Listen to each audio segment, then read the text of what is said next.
Assalamualaikum warahmatullahi wabarakatuh. Bismillahirrahmanirrahim. Ila hadratin Nabiyil Mustafa Muhammad sallallahu alaihi wasallam wa ala alihi wa sahbihi ajma'in. Lahumul Fatihah. A'udzu billahi minasyaitonir rajim. Bismillahirrahmanirrahim. Alhamdulillahi rabbil alamin arrahmanir rahim maliki yaumiddin. Iyyaka na'budu wa iyyaka nasta'in. Ihdinas siratal mustaqim. Siratal ladzina an'amta 'alaihim ghairil maghdubi 'alaihim waladdallin. Rabbi ighfirli wa liwalidayya amin.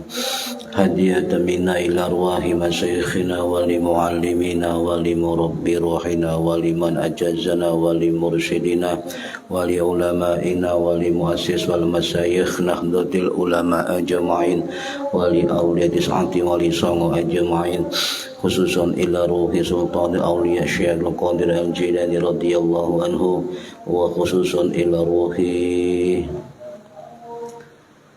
musannif muallif kitab Nasul Ibad Syekh Nawawi Al-Bantani rahimahullah, wa ila arwahi masyayikhina fil mahad tubuh ireng Jombang ajma'in, wa ila arwahi masyayikhina fil mahad Darul Ulum Rejoso Petarungan Jombang ajma'in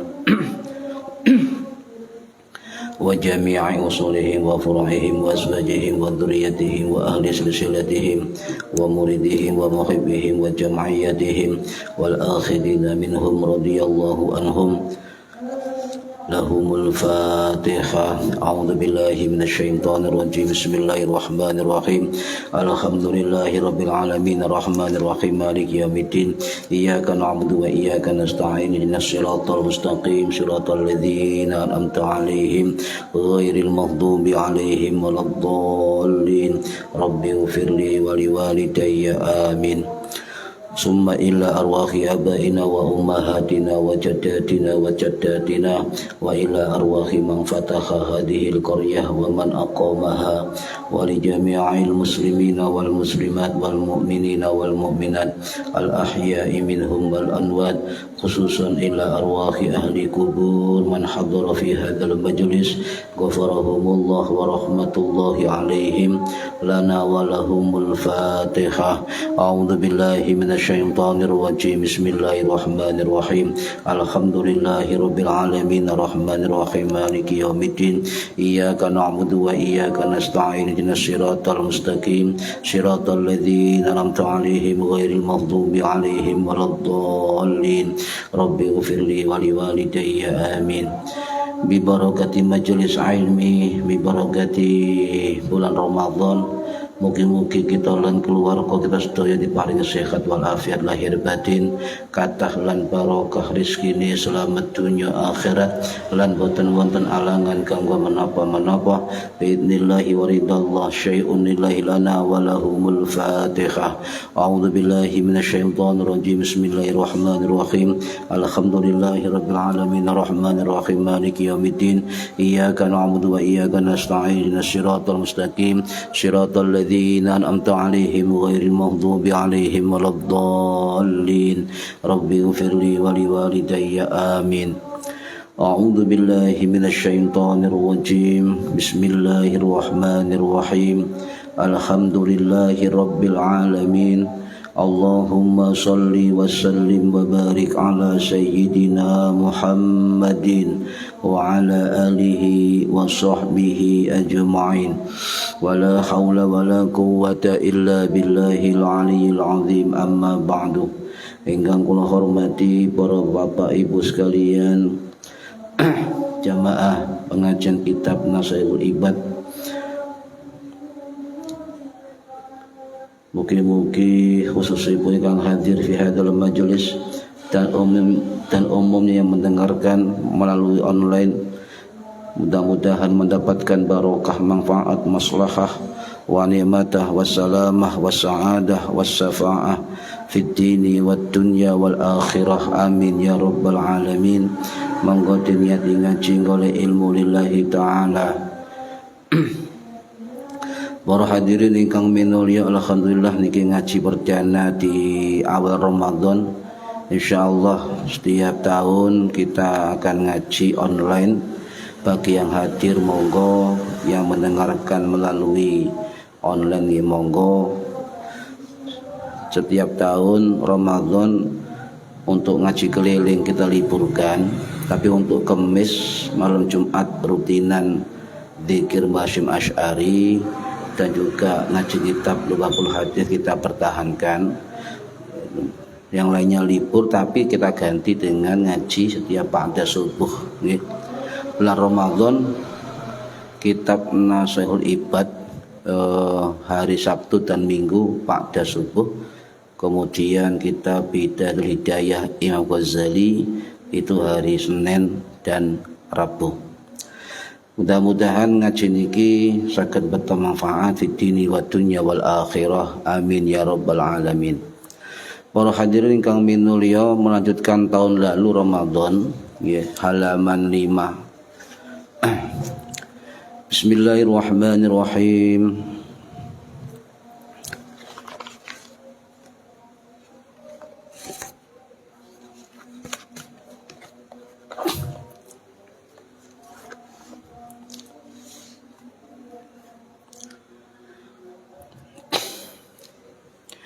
Wa maqalatus sabi'atu utawi maqalah kang nomor 7 iku an Yahya bin Mu'adzin, riwayat saking Imam Yahya bin Mu'adz radhiyallahu muga-muga ngridani sapa Allah Gusti Allah anhu marang Imam Yahya bin Mu'adz. Ma'asa ora maksiat Allah ing Gusti Allah sapa karimun wong sing mulya. Ai tegese hamidul fi'ali kang dipuji pira-pira lakune. Wa huwalan utawi hamidul fi'al iku man sapane wong sapa hakimun wong kang bener lakune. Ai tegese musi ya Allah. Wa huwa utawi hamidul fi'al iku man sapane wong yukrimu dan mulyaaken nafsahu ing awake wong bitakwa kelawan takwa, wa bil ihtirasi lan ngreksa lan kelawan ngreksa sapa wong anil ma'asi saking pira-pira maksiat. Wala atharat dunya lan orah milih ing dunya. Ai tegese laqad damaha orang dinginaken dunya wala fadlaha lan orang utamaken dunya alal akhirat ing atase akhirat sapa hakimun wong kang bener lakune. Ai tegese musibun wong kang bener fi af'alihi ing dalem pira-pira penggaweane musib. Wa huwa lan utawi hakimun iku man sapane wong iku man wong yamna'u kang nyegah sapa man nafsahu ing awake man min mukhalafati saking nulayani akalihi akali wong as-salimi kang selamat. Para hadirin rahimakumullah, niki tentang dua hal ya, dua hal dan dari makolahnya yang diambil dari makalah Imam Yahya bin Mu'adz. Kitab Nashihul Ibad ini adalah menerangkan dari kitab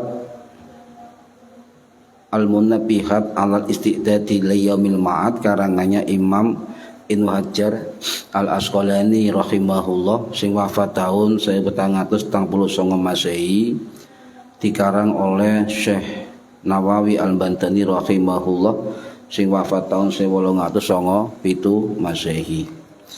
Jadi hadis ini hadis yang termasuk bab 2, makalah ke-7 tentang dua sikap orang-orang mulia dan bijaksana. Wal maqalatu sabi'atu an Yahya bin Mu'adzin radhiyallahu anhu ma'asallahu karim ay hamidul fi'ali wa huwa man yukrimu nafsahu bittaqwa wa bil ihtirasi anil ma'asi. Makalah 7 ini dari riwayat Imam Abu Zakaria Yahya bin Mu'adz bin Ja'far Ar-Razi rahimahullah sing wafat tahun 800 siji masjid Nasibur Iran. Beliau adalah seorang wali sufi, seorang ahli ibadah, dan juga dikenal dengan sang penceramah, seorang hakim, ya, ulama besar, juga termasuk tabib rohani, juga beliau termasuk wa'id, artinya penasehat.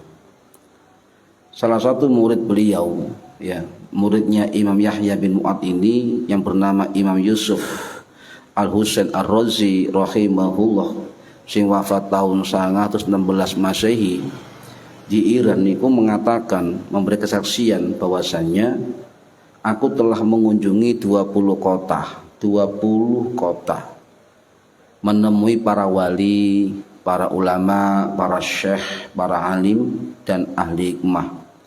Aku tidak menemukan di antara mereka yang lebih fasyih dibandingkan dengan Imam Yahya bin Mu'ad. Ini kesaksian dari murid beliau, Imam Yusuf bin Husain Ar-Razi. Sedangkan ulama-ulama setelahnya itu juga banyak memuji Imam Yahya bin Mu'ad. Salah satunya adalah Imam Ad-Dhahabi rahimahullah, sing wafat tahun 1348 Masehi di Damaskus. Dalam kitab Tarikhul Islam beliau dawuh bahwa Imam Yahya bin Mu'ad ini adalah dipanggil dengan Abu Zakaria, seorang sufi yang agung, juga arif yang terkenal, juga beliau memberi nasihat dan bijaksana pada zamannya. Ya. Kemudian ulama-ulama sebelumnya juga memberikan tanggapan terhadap siapa Imam Mu'ad bin Yahya. Salah satunya adalah Imam Abu Nu'aim Al-Isfahani As-Syafi'i rahimahullah, sing wafat tahun 1038 Masehi di Nasibur Iran, dalam kitab Khiliyatul Auliya wa Tabaqatul Asfiya. Beliau mengatakan bahwa Imam Yahya bin Mu'ad ini adalah seseorang ulama yang alim, selalu memuji dan bersyukur kepada Allah Subhanahu wa taala. Beliau selalu qanaah, selalu sabar, selalu berharap dan takut kepada Allah Subhanahu wa taala, dan beliau adalah ulama yang memberikan nasihat dan pelajaran dan peringatan kepada umat manusia. Para hadirin rahimakumullah, ya. Ada versi-versi yang terkait dengan syair Tombo Hati atau Dawaul Qalbi Khamsah. Kalau versi yang pertama itu syair tentang Dawaul Qalbi Khamsatu Asyain atau 5 obat hati, itu sebagian riwayat mengatakan adalah disusun oleh Imam Mu'ad bin Jabal Ar-Razi, ya, dalam kitab beliau, kitab Dzamul Qaswat Qalbi. Tapi ada juga versi lain yang mengatakan bahwa syair tombo 5 tombo hati ini adalah disusun oleh Imam Ibrahim Al-Khawas rahimahullah, di wafat tahun 904 Masehi di Rai Iran. Tapi hati-hati para hadirin yang terjun dunia syair, ya, untuk syair Tombo Hati atau Dawaul Qalbi Khamsah itu yang masyhur memang disusun oleh Imam Ibrahim Al-Khawas rahimahullah. Tetapi para ulama mengingatkan bahwa nama Imam Ibrahim Al-Khawas ada 2. Yang pertama yaitu Syekh Ibrahim Al-Khawas, itu adalah salah satu perawi hadis pada zamannya, tetapi para ulama mengatakan versi Ibrahim Al-Khawas ini adalah meriwayatkan banyak hadis-hadis palsu. Sedangkan yang kedua adalah Imam Ibrahim Al-Khawas yang kemudian ditambah oleh para ulama untuk membedakan Khawas yang pertama, yaitu Imam Ibrahim Al-Khawas Al-Amadi Az-Zahid atau As-Sufi, ditambahi para ulama, ya. Nah, Imam Ismail bin Muhammad Al-Asfahani dalam kitab Syiar As-Salafus Shalihin itu mengatakan bahwa Imam Ibrahim Al-Khawas ini adalah merupakan kawan karib atau teman akrab dari Imam Junaidi Al-Baghdadi rahimahullah sing wafat tahun 910 Masehi di Baghdad, dan juga teman akrab dari Imam Abul Husain Ahmad An-Nuri rahimahullah yang wafat tahun 908 Masehi di Baghdad. Jadi para ulama sufi dulu itu Pak saling saling berteman atau itu ya. Nah, Dawaul Syair, Dawaul Qalbi ini termaktub dalam banyak ulama, kitab-kitab ulama. Salah satunya termaktub dalam kitab At-Tibyan ya, fi adabi hamalatil Quran, dan juga dalam kitab Al-Adhkar An-Nawawiyah karangannya Imam Nawawi rahimahullah sing wafat tahun 1277 Masehi di Nawasuriyah. Juga wonten tercatat dalam kitab Majmu' Rasail Ibnu Rajab yang wafat tahun 1393 Masehi di Damaskus, dan juga wonten dalam kitab yang lain kitab Dzamul Hawa karangannya Imam Ibnul Jauzi Al-Hambali Al-Baghdadi rahimahullah sing wafat tahun 1201 Masehi di Baghdad.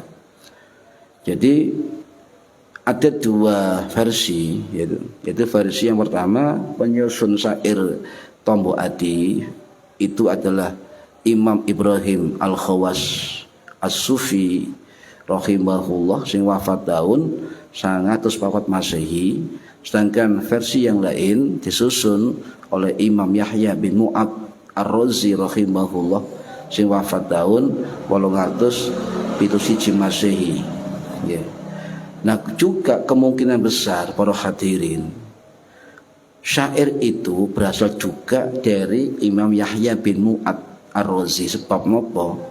Sebab kitab karangan Imam Mu'ad bin Yahya bin Mu'ad dan wafatnya itu didahului oleh Imam Yahya daripada Imam Ibrahim Al-Khawas. Wallahu a'lam ya. Nah, apa syairnya? Ya. Dawal qalbi khamsatu asya'in, ada 5 obat hati. Pertama adalah qiraatul Qur'ani bitadabburi, membaca Quran dengan tadabbur. Maca Quran dengan merenungi maknanya. Wa khala'ul badhani, lan mengosongkan perut atau dalam keadaan puasa. Wa qiyamul laili, dan menegakkan malam. Wa tadarru'u anis sahri, dan berzikir khusyuk di waktu sahur. Tadarru' ya. Tadarru'. Yang kelima wa mujalasat solihin, dan berkumpul dengan orang-orang soleh. Nah, 5 syair 5 Tombo Hati ini ya ternyata kemudian disusun, diracik kembali oleh Wali Songo. Ya, salah satunya adalah Sayyid Maulana Makhdum Ibrahim atau dikenal dengan Sunan Bonang rahimahullah sing wafat tahun 1500 selawi Masehi di Tuban. Cuma makam beliau ini Sunan Bonang para hadirin itu ada 4 versi ya. Ada yang mengatakan di Tuban, ada yang mengatakan di Lasem. Sunan Bonang juga ada makamnya di Bawean, juga ada yang mengatakan di Madura. Wallahu a'lam ya. Nah, Sunan Bonang ini yang kemudian meracik, meramu dari bahasa Arab, syair Arab dijadikan syair Jawa, yang kemudian kita kenal dengan syair Tombo ati iku limo sawernane, maca Quran angen-angen samaknane, kaping pindho. Nah ini seterusnya ya. Jadi pertama maca Quran sak maknane, kapindo poso telu, salat wengi lakonono ya, kemudian zikir wengi, kemudian bergaul dengan orang-orang soleh. Itu diracik oleh Sunan Bonang rahimahullah sing wafat tahun 1520 Masehi. Dan ternyata Sunan Bonang ini para hadirin itu putra dari Sunan Ampel rahimahullah sing wafat tahun 1481 Masehi di Surabaya. Sunan Ampel putra dari Sayyid Ibrahim Asmarokon di Palang Tuban rahimahullah sing wafat tahun 1420 Masehi. Kemudian Asmarokon ini putra dari Sayyid Jumadil Kubro Al-Husaini rahimahullah sing wafat tahun 1376 Masehi di Trawulan. Juga makam Jumadil Kubro ini ada beberapa. Kemudian beliau putra dari Sayyid Zainal Husain. Terus sampai pada jalur yang ke-8 itu ada nama Sayyid Ali An-Naqi. Yang ke-7 atas Sayyid Ali Ridho bin Musa Al-Qadim bin Ja'far As-Sadiq bin Muhammad Al-Bakir bin Zainal Abidin bin Sayyidina Hasan bin Ali. Ini silsilah dari Jumadil Kubro. Jadi silsilah beliau itu ya Sunan Ampel, Sunan Bonang, Sunan Derajat ya. Itu silsilahnya melalui jalur Imam Musa Al-Kadzim ke atas atau Imam Ali An-Naqi bin Sayyid Ali Ridho dan sebagainya. Para hadirin rahimakumullah, masuk ke materi. Di situ dikatakan ma'asallaha karim, tidak mungkin berbuat maksiat orang yang mulia. Jadi orang yang karim, mulia, itu ma'asallah, tidak mungkin berbuat maksiat. Maksudnya apa? Ai hamidul fi'ali, maksudnya orang yang terpuji perbuatannya. Jadi orang yang mulia itu wong sing terpuji perbuatannya ya. Kemudian ditegaskan lagi oleh Syekh Nawawi, wa huwa may yukrimu nafsahu bittaqwa. Wong sing mulia itu ternyata wong sing memuliakan dirinya dengan perbuatan takwa. Wal ihtirasi anil ma'asi, dan menjaga dari perbuatan maksiat. Ya, di situ berarti ada man yukrimu nafsahu, orang yang memuliakan dirinya dengan bertakwa dan juga menjauhi maksiat. Itu termasuk orang yang bertakwa atau orang yang mulia. Jadi man yukrimu nafsahu, memuliakan dirinya itu dengan dua hal, Pak. Dengan bertakwa, dengan takwa ya, dengan perbuatan takwa, wal ihtirasi anil ma'asi, dan meninggalkan atau menjaga dari perbuatan maksiat. Kalau dalam istilah lain kelompok yang mulia, orang yang mulia itu namanya adalah syakhsun nabilun, wong sing mulia. Jadi wong mulia iku para hadirin rahimakumullah, itu bukan kemudian orang yang sakti, orang yang kaya raya, orang yang jabatannya tinggi, orang yang orang yang punya nasab mulia ya. Jadi banyak orang yang ingin mengejar kemuliaan, ingin dihormati masyarakat ya. Itu banyak ya. Banyak sekali. Jadi kehormatan dan kemuliaan yang dicari oleh orang ya, tidak berbasis pada kerendahan hati, tidak berbasis kepada akhlak mulia. Kebanyakan orang sekarang itu mengejar kemuliaan, kehormatan itu dengan dibutakan oleh hal-hal yang bersifat duniawi ya, materi, sehingga mereka tidak malu, Pak. Saat ini orang mencari kemuliaan, kehormatan ya, itu niatnya adalah mengambil posisi di hadapan manusia, ingin dihormati manusia, ingin dimuliakan manusia dengan segala cara. Bahkan nyun sewu, agama saat ini itu mudah dijadikan sarana mencari kedudukan dan juga mencari pengaruh di dalam masyarakat.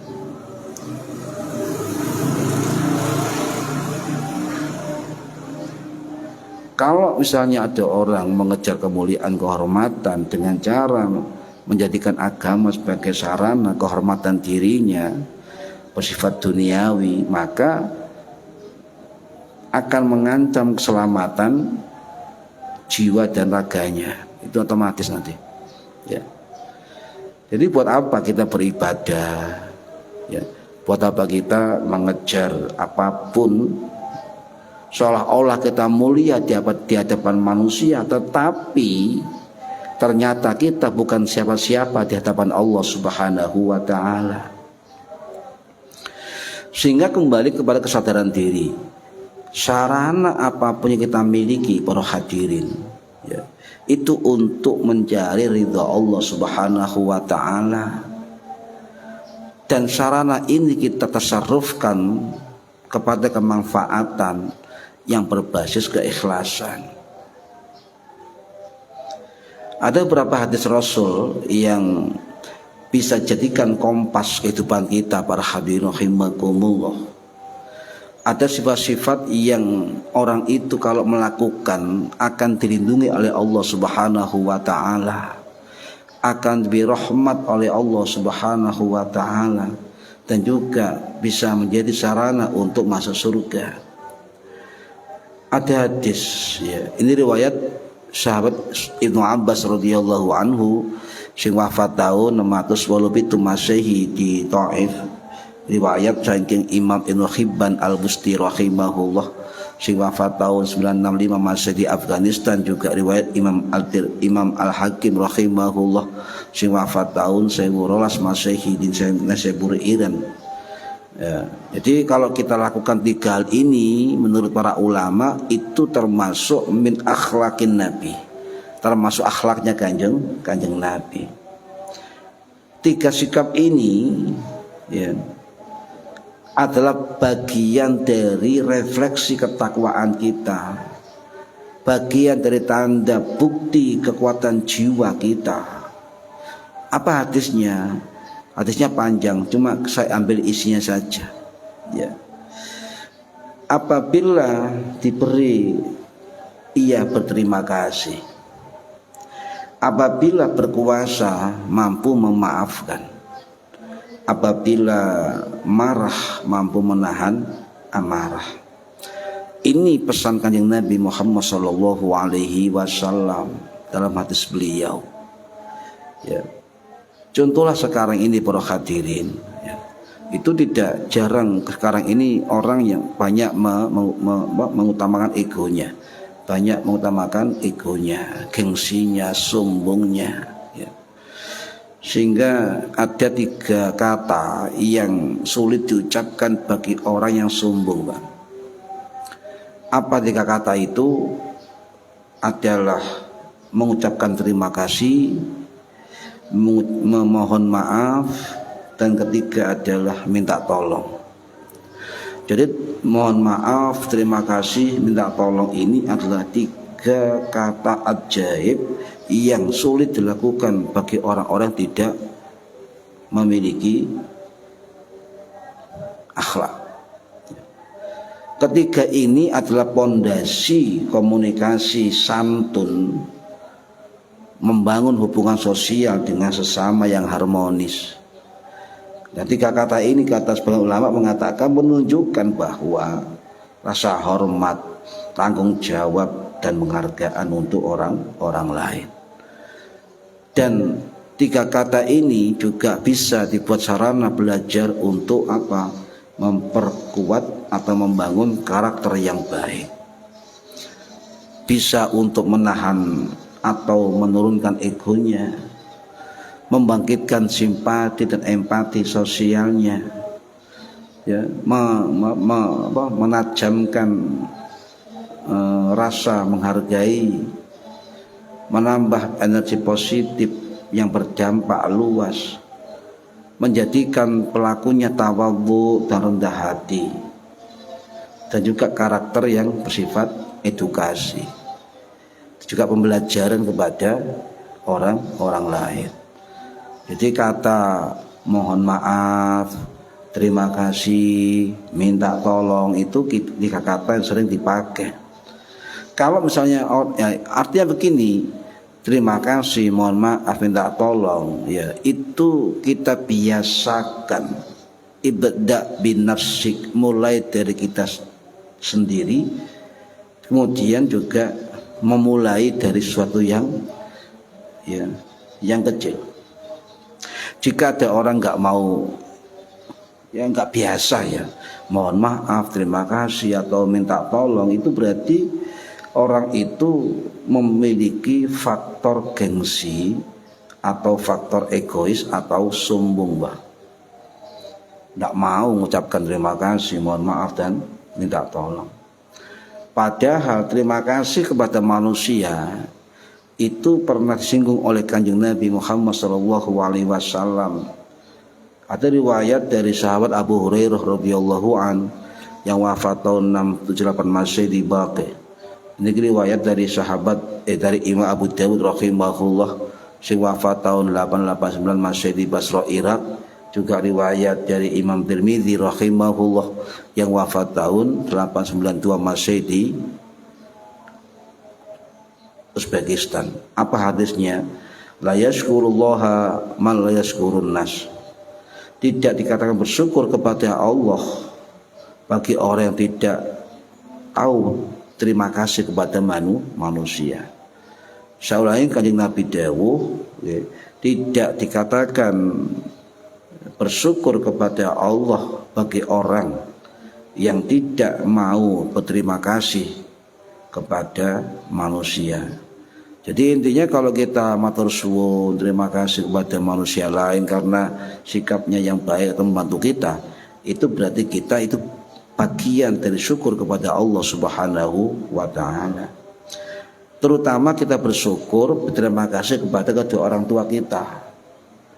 Ya, kita sering bersyukur, terima kasih kepada orang lain, tapi kita nggak pernah bersyukur kepada orang tua kita.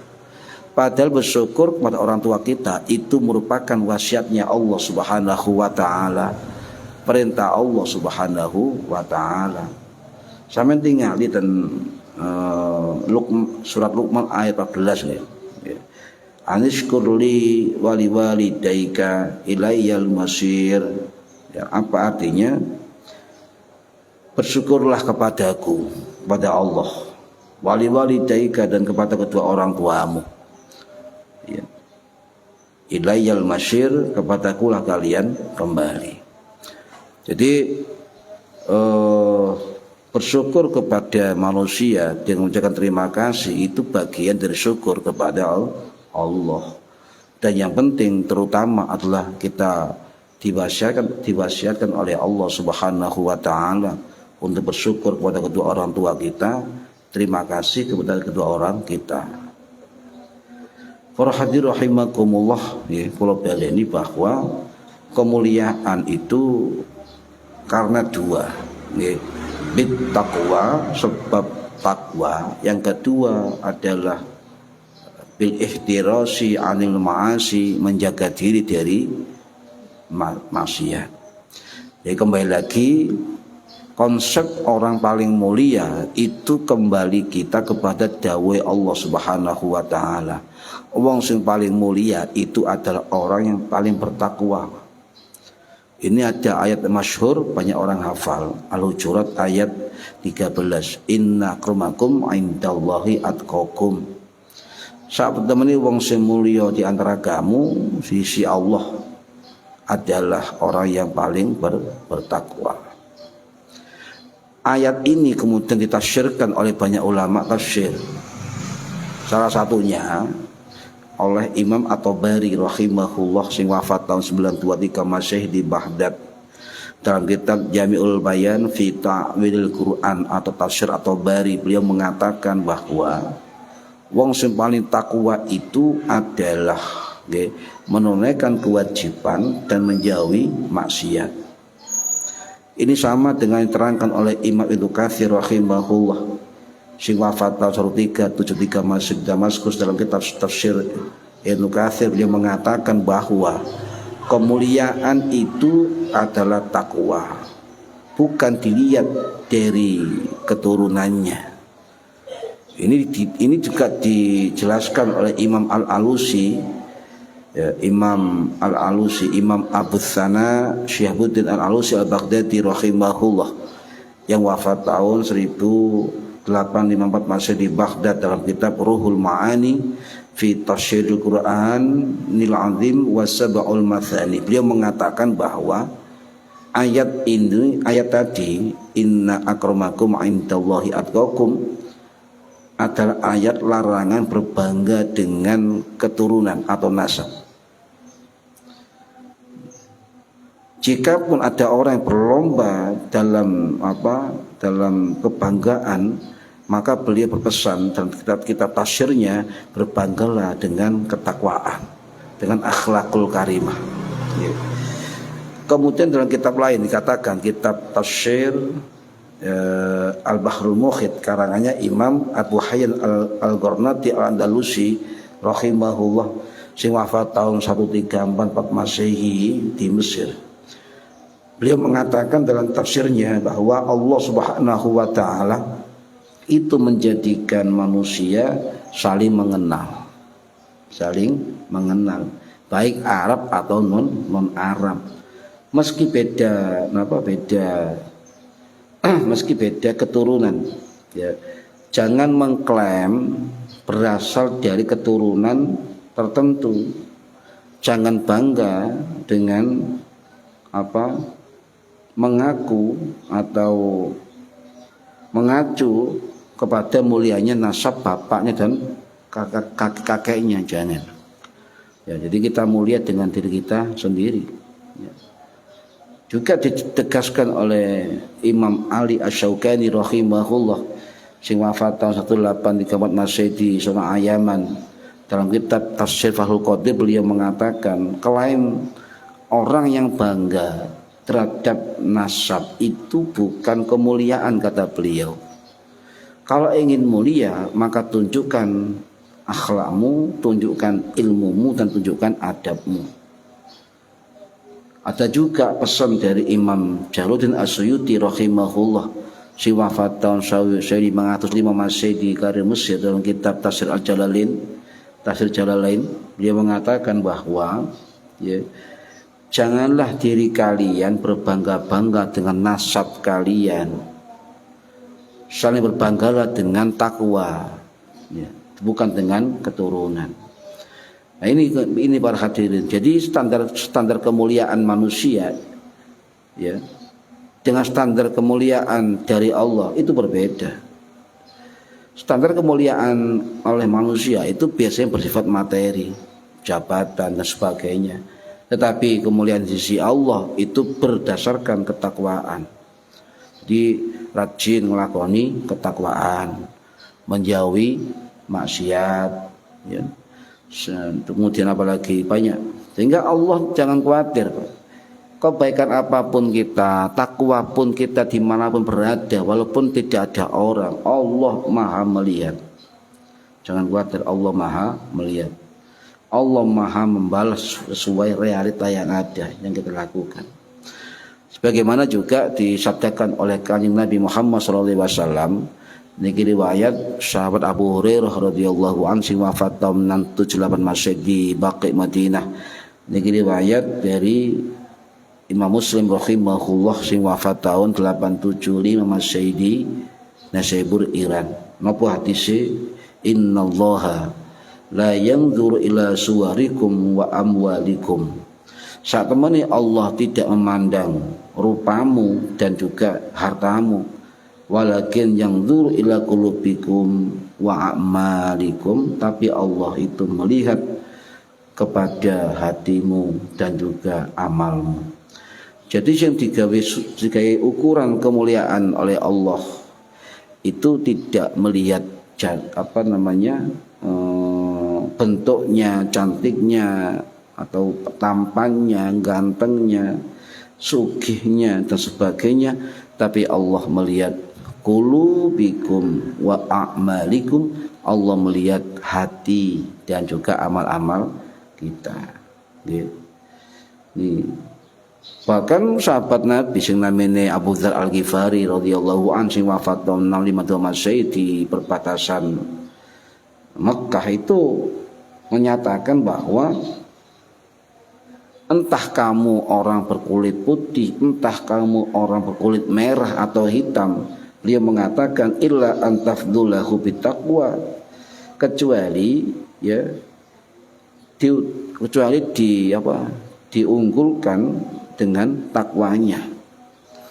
Enggak peduli apapun, ya, enggak peduli. Tibah anak kiai, anak ustadz, siapapun yang kalau memang itu punya akhlak, punya ilmu, ya, punya amal, itu patut dibanggakan. Tapi kalau enggak punya apa-apa, apa yang dibanggakan? Wala atharat dunya, dan tidak mungkin mengutamakan dunia. Aila qadamaha wala fadlaha. Artinya tidak mungkin orang yang mulia itu mendahulukan dunia dan tidak mungkin mengutamakan dunia. Sebab orang-orang yang mulia itu, para hadirin, itu faham betul bahwa dunia ini hanya sementara. Dunia ini sarana, bukan tujuan. Dunia ini hanya tempat sendaguro dan tempat yang melalaikan. Maka mereka akan fokus kepada ibadahnya, bekal amalnya untuk menggapai ridha Allah Subhanahu wa taala. Orang yang mulia itu pasti sadar tempat kembalinya, sadar hakikat tujuannya, sadar tentang makna kehambaan dirinya kepada Allah Subhanahu wa taala. Itu orang mulia, ya. Nah, sekarang orang bijaksana, apa orang bijaksana itu? Alal akhiratil hakimun, dan akhirat orang yang bijaksana adalah orang yang bijaksana adalah mengutamakan akhirat. Maksudnya ai musibun fi af'alihi, orang itu senantiasa tepat dalam perbuatannya. Tepatnya bagaimana? Wa huwa mayyamna'u nafsahu min mukhalafati aqlihi salim. Orang bijaksana itu atau hakimun adalah orang yang mencegah dirinya dari menentang akal sehatnya. Jadi orang bijaksana itu orang yang faham bahwa dunia ini adalah ladang akhirat. Itu faham betul, ya. Jadi bagaimana setiap harinya orang bijaksana itu menjalani kehidupan sehari-hari dengan amal soleh, ya, tanpa meninggalkan kewajiban dunia secara total. Kecuali ketika punya dunia, maka untuk sarana pengabdian kepada Allah Subhanahu wa taala. Nah, untuk bisa membedakan mana sih orang-orang yang tergolong hamba dunia, hamba akhirat, atau orientasi dunia atau akhirat, maka ada dalam kitab Al-Fusulul Ilmiyah wa Usulul Hikamiyah karangannya Imam Abdullah Al-Haddad rahimahullah, sing wafat tahun 720 Masehi, 1720 Masehi di Yaman. Dalam kitab Al-Fusulul Ilmiyah wa Usulul Hikamiyah itu dikatakan 4. Ada 4 tipe orang yang antara akhirat dengan dunianya. Yang pertama adalah dia tidak peduli apakah antara akhirat atau dunia dalam hal perhatian, usaha pencarian, dan juga kegiatan. Tidak peduli, pokoknya dunia akhirat sama saja. Maka dikatakan Imam Abdullah Al-Haddad, kalau orang menyamakan dunia akhirat sama, maka itu dikatakan orang bodoh oleh beliau. Yang kedua, perhatiannya, usahanya, kegiatannya lebih besar dari akhiratnya, maka beliau mengatakan orang kedua ini adalah orang lebih bodoh. Sebab dia hubud dunia, cinta jabatan, cinta populer, dan sebagainya. Yang ketiga, tidak memiliki perhatian sama sekali terhadap akhirat. Dunia tak isini, kono akhiratnya belas, maka ini jauh lebih bodoh dari keduanya. Ya, ini yang keempat, baru orang bijaksana adalah orang yang mengutamakan akhirat dan tidak melupakan dunia. Ini. Sebab Kanjeng Nabi dawuh, Pak, wong lek utama akhirat, amal-amal akhirat itu adalah amal yang mulia. Ya. Kanjeng Nabi dawuh ya.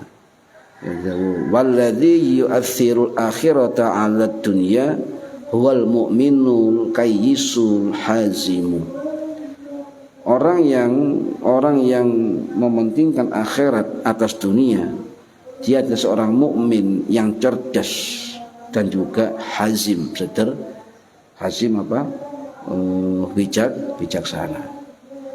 Sehingga kita cuma butuh dua syaratnya, yaitu orang yang cerdas atau pandai dan juga orang yang bijaksana. Ya. Mereka faham betul. Oh, dunia ini adalah ladang akhirat. Ad-dunya masratul akhirah. Bagaimana mencari bekal yang sebanyak-banyaknya untuk persiapan menghadap Allah Subhanahu wa taala. Dan orang cerdas itu adalah orang yang mampu mendahulukan akhiratnya daripada dunianya, walaupun tidak total ya meninggalkan dunia. Sebab itu adalah bagian yang harus kita lakukan. Yang terpenting, sarana dunia apapun yang kita miliki, jangan lupa untuk menjadi sarana apa? Taqarrub ilallah, sarana perjuangan, sarana ibadah kepada Allah Subhanahu wa taala. Sebab Allah dawuh wal akhiratu khairu wa abqa, dan akhirat itu lebih baik dan lebih kekal. Ya. Ini berhadir rahimakumullah, sehingga kita kembali kepada masing-masing ya. Bagaimana kita bisa menjadi orang yang mulia, dengan cara apa? Dengan cara kita tidak bermaksiat kepada Allah dan juga selalu bertakwa kepada Allah dimanapun berada. Dan juga bagaimana menjadi orang bijaksana adalah mengutamakan akhirat daripada dunia, mengutamakan akhirat tapi tidak meninggalkan dunia. Ini orang yang kata beliau orang bijaksana dan orang yang mulia. Oke. Kita ketemu kembali besok habis subuh ya pada makalah yang ke-8. Sedikit dari keterangan ini mudah-mudahan bermanfaat fid dini wad dunya wal akhirah. Al-Fatihah. A'udzu billahi minasyaitonir rajim. Bismillahirrahmanirrahim. Alhamdulillahirabbil alamin. Arrahmanir rahim. Maliki yaumiddin. Iyyaka na'budu wa iyyaka nasta'in. Shiratal mustaqim. Shiratal ladzina an'amta 'alaihim ghairil maghdubi 'alaihim waladdallin. Rabbi firli wa liwalidayya amin. A'udzu billahi minasyaitonir rajim. Bismillahirrahmanirrahim. Allahumma shalli wa sallim wa barik ala sayyidina Muhammad. Alhamdulillahirabbil alamin. Allahumma 'allimna 'ilmal Qur'an wa 'allimna 'ilma la ilaha illallah wa 'allimna min ladunka 'ilman nasiru bihi kamilina fil mahyati wal amal. Wa sallallahu ala sayyidina Muhammad. Alhamdulillahi rabbil alamin bi barakatil Fatihah. A'udzu billahi minasyaitonir rajim. Bismillahirrahmanirrahim. Alhamdulillahi rabbil alamin arrahmanir rahim maliki yaumiddin. Iyyaka na'budu wa iyyaka nasta'in. Ihdinas siratal mustaqim siratal ladzina an'amta 'alaihim ghairil maghdubi 'alaihim waladdallin. Rabbi firli wa liwalidayya amin. Wallahu a'lam bishawab. Mugi-mugi barokah, manfaat, maslahah fid dini wad dunya wal akhirah. Assalamualaikum warahmatullahi wabarakatuh. Allahumma shalli ala Muhammad sallallahu alaihi wa sallam wa ala alihi.